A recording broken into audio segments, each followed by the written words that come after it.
What up, world? Internet? This is RynoRyder's vlog. Episode 009. This is Mr. Scratchy. Our stray black cat that started showing up. Hi.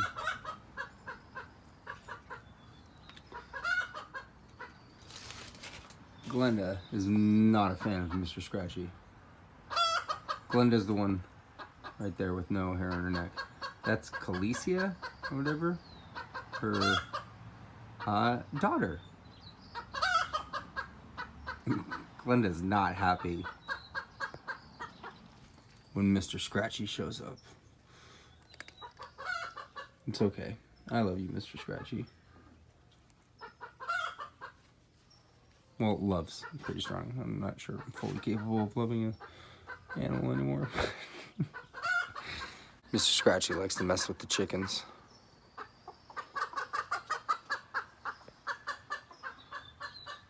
See ya. Still wearing the same t-shirt from last night.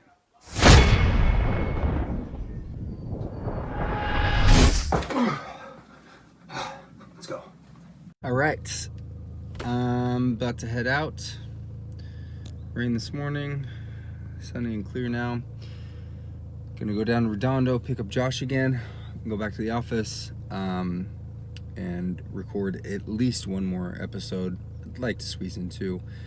The only thing I'm concerned about is I don't have my laptop. I'm pretty sure I left it there, but I get all like crazy and weird, like did I randomly drop it or lose it somewhere, which I didn't. It's at the office. I thought I brought it home with me last night, and this morning I went to go, I was gonna dump all the footage, and my laptop's not anywhere, and I need my laptop to record the podcast. So I don't know if there's no way it's in my house, and like I can't find it. Like I looked everywhere, and I was like, where would I put it?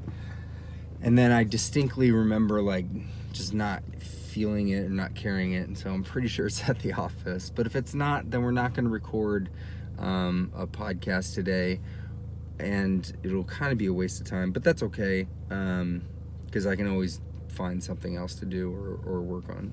So here's to hoping that the laptop is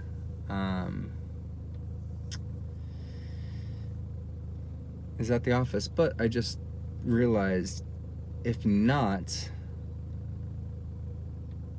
I'll get back to you. So, thought of something, and I think I'm gonna be right. So I'm gonna make a prediction. I'm gonna include it in this vlog, so that if in 7 to 8 years, I'm correct. This is the documentation of it. So the app that I am developing, and knowing all of the possibilities of the technology involved, I'm looking at how it's going to change not only my industry, but how it can impact any industry, really. So I love rock, heavy metal, like rock music. You know what I mean? Like, and I'm stalling. I'm sorry, but I'm just thinking that. So I'm seeing. Okay, so I saw what happened right when hip hop and rock began to emerge, and I lived through the 90s, right, where the Limp Bizkits, the Korn, I just saw the blend, the mix, the meld happening, and seeing the popularity. Now, rock music is not like the kind of rock music I grew up with and I love, like fucking real shit, that talks about, you know, real shit. And hip hop is on this crazy trend right now in the digital world. Getting super popularity. We had dinner with Bruce and Sandy last night, and you know, somebody mentioned, I even forget the guy's name, it's like Young Theezy or something like that, like, who's that? And I was like, oh, I know who that, I don't know who that is, but I know who that is. I know he's super fucking hot right now. And then working with 20-year-old kids in the office, and white kids, and hearing the music that they listen to and the songs they like, and it has nothing to do with the external like music or beats. I mean, obviously, like, but all the beats sound the fucking same. Like, to me, like every like new hip hop song, you know, that you know, that Atlanta like thing. By the way, this is fucking gorgeous. I love LA.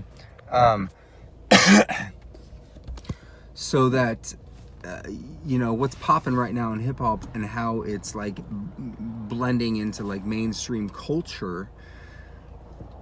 I am going to predict, because I was just listening to a song by the band Machine Head. By the way, Rob, if you ever fucking see this, dude, like, some of your songs, well, one in particular, landed at the right time at the right moment in my life and fucking helped me out. So thanks, Rob Flynn. So I was listening to this Machine Head song and really listening to the lyrics of what he says. The song's called Bastards. Check it out. Just look at the lyrics if you're not into that kind of music, but it's just, I predict that hip hop, in terms of like music culture and stuff like that, hip hop is going to, over the next 5 years, become super even more mainstream. Like, I don't know where it's going to go, but basically my point is it's going to go hip hop next 5 years, but then I think there's going to be a wave of fucking bands that are kind of throwback to, you know, to the 90s era, like to the Limp Bizkits and stuff, and like saw what they did and think like, oh, I can blend it. And I think rock's gonna become mainstream in like 15 years. Like, rock music's gonna make this shift after hip hop has its thing. You know, ebbs and flows, just like in any entertainment industry or any business that, you know, provides things for the masses. There's one thing's hot right now and then another thing, you know what I mean? But look, rock music's never gonna go away or die, nor is hip hop, nor is country, nor is any type of music, whatever. This is just my personal opinion, and I wanted to get it on camera so that in 15 years, if I'm right, I can laugh. All right, heading to Josh's. I'll see ya. I'll get back to my music and plug it in to plug out later. It's a big deal, people.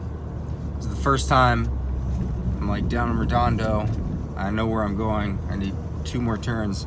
First time I've driven from my house to Josh's house without using GPS. Very proud of myself. Update you in a minute and make sure I get there. Peace.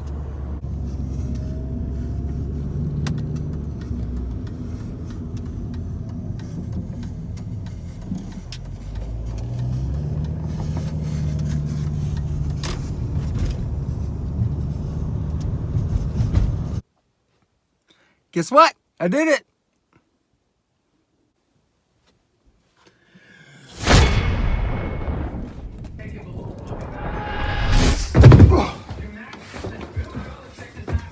Had 938 rushing yards and 8 rushing touchdowns last season. Meanwhile, our insider Chris Morrison reporting that former Vikings Teddy Bridgewater will sign a 1-year deal with the Jets. Bridgewater Cool book. Just been up there in the corner ever since. Birthday princess, Josh? You got it. What can I say? What up, internet? Josh and I are back here in the office. Studio. Everything set up. Good news. Laptop was here. Didn't move. Even though I took home the power cord and the mouse. And everything was here. So all is good. We're gonna get set up and then record an episode. Maybe I'll record the pre-show episode. Yeah, we'll do that.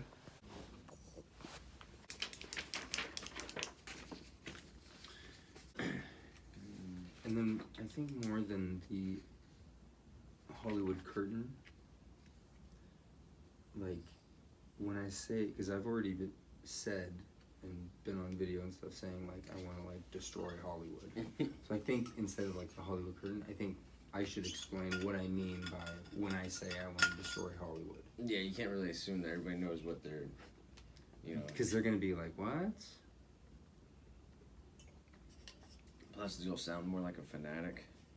Correct.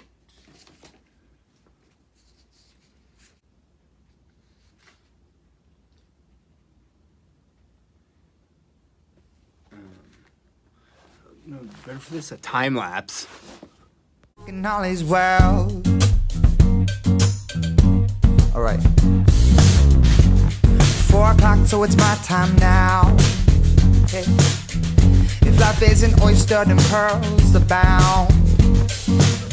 Love lost and longing, the cycle will always come back around. So just get up and chin up after falling down. I can't deny my own negativity. The balance is just the way we're made. Oh, switch the signs.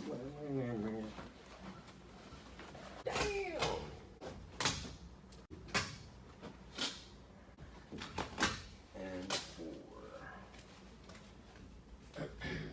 Still, you know, but so I couldn't imagine what coming at it, attacking it from trying to become a successful actor is. I know from my side that I've looked from the outside and I can see that the gap is getting smaller and smaller and smaller. You know, The chance of actually like surviving as an actor. as like pilot season, for example. You know what I'm saying? Well, pretty close. You love movies longer because it's your first passion. Exactly. So it's Exactly. Exactly. So they mean a lot to me, and they mean so much to me. Let's be honest. I mean, we've all had difficult times, and this is business wise, and then it became personal, like as we grew as friends and everything like that.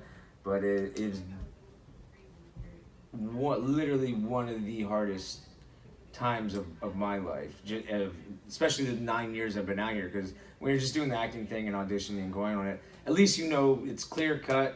Here's your sides. You learn them, you practice them, you go audition, and then you go back.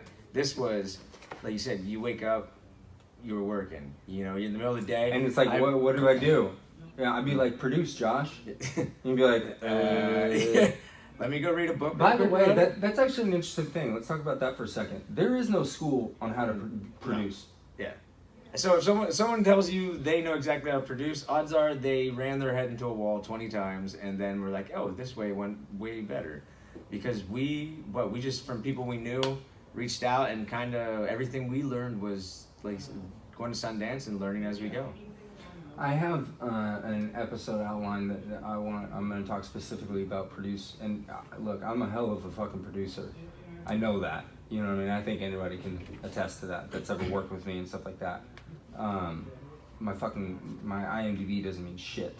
You know what I mean? Who cares? But like as a producer, I know I'm good at that. It'd be like I'm a running back and I ran for 2,000 yards in a season. I know I'm a good running back. You know what I mean? Like that type of thing.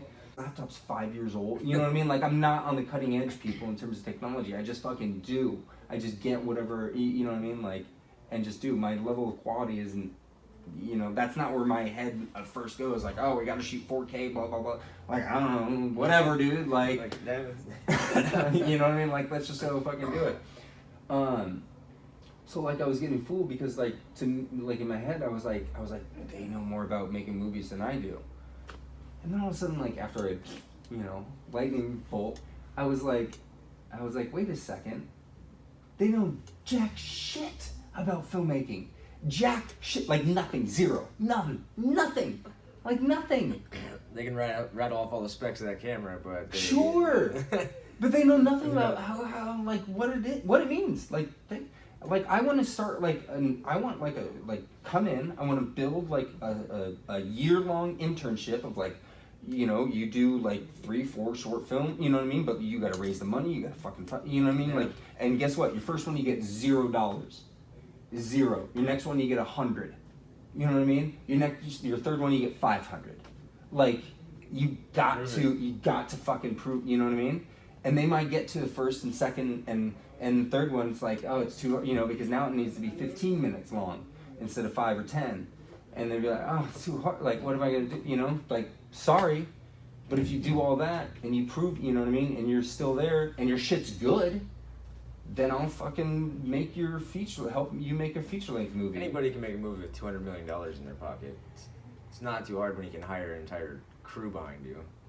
But when you're riding around and literally, not saying we did this, but, you know, don't exactly have all the permits sometimes, and you're guerrilla recording stuff on the side of Topanga Canyon or, you know, up in the park somewhere, you do what you have to do to get it done.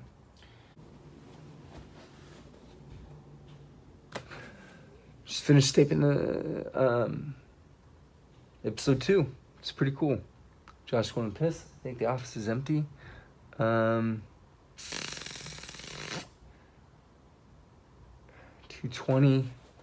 Now I'm gonna go like check emails, text messages, phone calls, see anything I need to catch up on and what I need to do. And then probably have to drive Josh back home, do that, and then head back up home. I gotta cook dinner tonight. So yeah, I'll close up the vlog at Josh's house. Back home. Josh, what's your coolest bottle opening, or what's the coolest way you can open a bottle of beer? I did mine yesterday. Let's see if we can do it like back in the day. See, not cool. Fail. Thanks, man. Here, take 2. Let's see if I can get all the pressure. Damn it! Fail. All right, I'm gonna close out the vlog. Today's vlog. Another good day. Another episode in. Josh and I are gonna do a third one tomorrow. Yes. And today was good. It wasn't as heavy. No, it wasn't nearly as heavy. Got into the business. Got the head on. Probably gonna try to feature more people, have more guests, more people in the room, more thoughts, you know, so then they're not just listening to me. In the meantime, later, deuces. See you tomorrow. Go make a movie.